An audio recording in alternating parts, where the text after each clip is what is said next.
हाल ही में US embassy यानी कि अमेरिकी दूतावास ने एक शार्प वार्निंग जारी की है।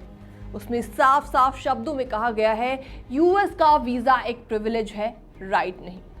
यानी अगर आप नियम तोड़ते हैं या इलीगल एक्टिविटी में शामिल होते हैं तो आपको कभी भी डिपोर्ट किया जा सकता है और आगे के लिए यूएस वीजा पाने का रास्ता हमेशा हमेशा के लिए बंद हो सकता है। हेलो एंड वेलकम, मैं हूं आपके साथ प्रेरणा कौशिक और आप देख रहे हैं एनबीटी इंटरनेशनल। दूतावास ने अपने ऑफिशियल हैंडल से बयान जारी करते हुए बोला है, उन्होंने जोर देते हुए कहा है कि स्क्रीनिंग सिर्फ यूएस वीजा मिलने तक ही खत्म नहीं होती। अगर आप स्टूडेंट या विजिटर वीजा पर रहते हैं, ड्रग्स का यूज करते हैं या इमिग्रेशन लॉज तोड़ते हैं तो ये सीधा असर करेगा आपके फ्यूचर वीजा एप्लीकेशन और अमेरिका में एंट्री करने के अधिकार पर। एम्बेसी का साफ साफ कहना है कि अगर आप इलीगल ड्रग्स का सेवन करते हैं या कोई अमेरिकी कानून तोड़ते हैं तो फ्यूचर में यूएस वीजा पाने के लिए आपको एलिजिबल नहीं माना जाएगा। अगर आप कानून तोड़ते हैं तो हम आपका वीजा रिवोक कर सकते हैं, यानी कि रद्द कर सकते हैं। ये वार्निंग जून में तीसरी बार दी गई है और इससे पहले 10 जून को यूएस एम्बेसी ने ये बयान दिया था कि अमेरिका जेन्युइन यानी कि सच्चे इरादों से आने वालों का वेलकम करता है, उनका स्वागत करता है, मगर इलीगल एंट्री या कानून तोड़ने वालों को बिल्कुल भी टॉलरेट नहीं किया जाएगा, बिल्कुल भी बख्शा नहीं जाएगा। और फिर 16 जून को एक और वार्निंग दी गई कि अमेरिका अब उन लोगों और अधिकारियों के खिलाफ नए वीजा रिस्ट्रिक्शंस लागू करेगा जो इलीगल या मास इमिग्रेशन में सहायक होंगे। हाल ही में एक और मामला सामने आया था, आई एम श्योर उसका वीडियो भी आपने देखा होगा क्योंकि सोशल मीडिया पर वो काफी ज्यादा वायरल था। न्यूयॉर्क एयरपोर्ट का वो वीडियो था जो कि सोशल मीडिया पर काफी ज्यादा आग की तरह फैल गया था, जिसमें एक भारतीय स्टूडेंट को हैंडकफ यानी कि हथकड़ी में ले जाते हुए देखा गया था। ये वीडियो भारतीय शख्स कुणाल जैन ने शेयर किया था। उन्होंने लिखा था कि मैंने एक भारतीय स्टूडेंट को हैंडकफ में ले जाते हुए देखा। वो परेशान होकर बार बार बोल रहा था आई एम नॉट क्रेजी, यानी मैं पागल नहीं हूं। वो मुझे जबरदस्ती पागल साबित करने की कोशिश कर रही है। कुणाल जैन का कहना है कि ये मामला हरियाणा के एक स्टूडेंट का है और ये एक आइसोलेटेड केस नहीं है। उन्होंने लिखा कि हर दिन 3 से 4 ऐसे केसेस हो रहे हैं। स्टूडेंट्स डिसओरिएंटेड यानी कि घबराए हुए और हेल्पलेस नजर आ रहे हैं। भारत के विदेश मंत्रालय के आंकड़ों के मुताबिक डोनाल्ड ट्रंप प्रशासन के दोबारा सत्ता में आते ही अब तक करीबन 1080 इंडियंस को अमेरिका से डिपोर्ट किया गया है। लॉस एंजलिस में भी हाल ही में बड़े पैमाने पर इमिग्रेशन रेड्स हुई, जहां डोनाल्ड ट्रंप ने कंट्रोवर्शियल बयान देते हुए बोला था कि दे स्पिट वी हिट, यानी अगर वो कानून तोड़ते हैं तो हम सख्त कदम उठाएंगे। तो अगर आप स्टूडेंट या विजिटर वीजा पर अमेरिका जा रहे हैं तो ये जान लीजिए कि अब नियमों का पालन करना बेहद जरूरी है। एक छोटी सी गलती आपको मुसीबत में डाल सकती है। अगर आप यूएस में पढ़ाई या काम करने का सपना देखते हैं तो हर नियम, हर रूल और कानून का पालन करें। फिलहाल इस रिपोर्ट में इतना ही। बाकी वर्ल्ड से जुड़ी छोटी और बड़ी खबरें देखने के लिए बने रहिए एनबीटी इंटरनेशनल के साथ। क्या आपको लगता है कि अमेरिका से पढ़ाई करने के बाद आपको हमेशा इंडिया वापस लौटना पड़ेगा? तो अब शायद आपकी सोच बदल सकती है, क्योंकि अमेरिका के राष्ट्रपति डोनाल्ड ट्रंप अब चाहते हैं कि इंडियन स्टूडेंट्स पढ़ाई के बाद अमेरिका में ही जॉब करें, बिजनेस शुरू करें।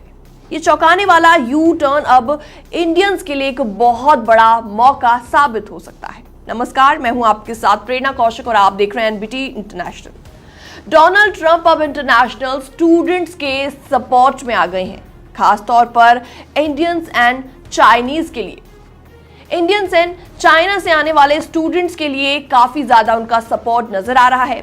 उनका कहना है कि जो विदेशी स्टूडेंट्स अमेरिका से 4 साल की डिग्री लेते हैं उन्हें वहां से जबरदस्ती वापस नहीं भेजा जाना चाहिए। डोनाल्ड ट्रंप ने साफ साफ कहा है कि भारत और चाइना जैसे देशों के होनहार स्टूडेंट्स जब अमेरिका से पढ़ाई पूरी करके अपने देश लौटते हैं तो वहां कंपनियां खोलते हैं और सक्सेसफुल बिजनेस खड़ा कर लेते हैं। डोनाल्ड ट्रंप का कहना है कि अगर यही टैलेंटेड स्टूडेंट्स अमेरिका में रुके तो वो यहां पर भी ऐसी कंपनीज बना सकते हैं जो अमेरिकी इकोनॉमी को आगे बढ़ा सकती है। अभी बात थोड़ी सी हैरान कर देने वाली इसलिए भी है क्योंकि डोनाल्ड ट्रंप पहले चाइनीज स्टूडेंट्स के लिए वीजा रिस्ट्रिक्शंस और सिक्योरिटी चेक्स की बातें कर चुके हैं। उन्होंने कभी स्टूडेंट वीजा अपॉइंटमेंट को ग्लोबली रोक भी दिया था, लेकिन अब डोनाल्ड ट्रंप का ये नया रुख ये बताता है कि वो फॉरेन टैलेंट को अमेरिका में रोकना चाहते हैं। एक प्रेस कॉन्फ्रेंस में डोनाल्ड ट्रंप ने कहा, मैं हमेशा से चाहता था कि दूसरे देश से स्टूडेंट्स अमेरिका आए, चाहे वो चाइना से हो या फिर इंडिया से। उन्होंने माना कि सिक्योरिटी चेक्स जरूरी है, लेकिन सिर्फ स्टूडेंट्स ही नहीं, सभी लोगों पर नजर रखना जरूरी होता है। डोनाल्ड ट्रंप ने आगे कहा कि जो स्टूडेंट्स अमेरिका में 4 साल पढ़ाई करने के बाद यहीं रुकना चाहते हैं, उन्हें मौका जरूर मिलना चाहिए। उन्होंने एग्जाम्पल दिया कि कैसे एप्पल जैसी बड़ी कंपनीज कई बार टॉप ग्रेजुएट्स को वीजा लिमिटेशंस की वजह से हायर नहीं कर पाते। अब बात करते हैं आंकड़ों की। साल 2023 से 24 में अमेरिका में 11 लाख फॉरेन स्टूडेंट्स पढ़ाई कर रहे थे। इनमें से सबसे ज्यादा 3.3 लाख स्टूडेंट्स इंडिया से थे, जो कि पिछले साल 23% ज्यादा है। तो वहीं चाइना की बात करें तो चाइना से 2.7 लाख स्टूडेंट्स थे, जो पिछले साल के कंपैरिजन में 4% कम हुए हैं। और इसी के साथ आपको ये भी बताते हैं कि साल 2009 से 2020 तक चाइना अमेरिका में इंटरनेशनल स्टूडेंट्स की लिस्ट में सबसे ऊपर था, लेकिन अब इंडिया ने उसे पछाड़ दिया है, पीछे कर दिया है। हालांकि डोनाल्ड ट्रंप की ये स्टेटमेंट पॉजिटिव है, लेकिन अमेरिकी संसद यानी कि कांग्रेस में आज भी कुछ नेताओं को चाइना को लेकर शक है।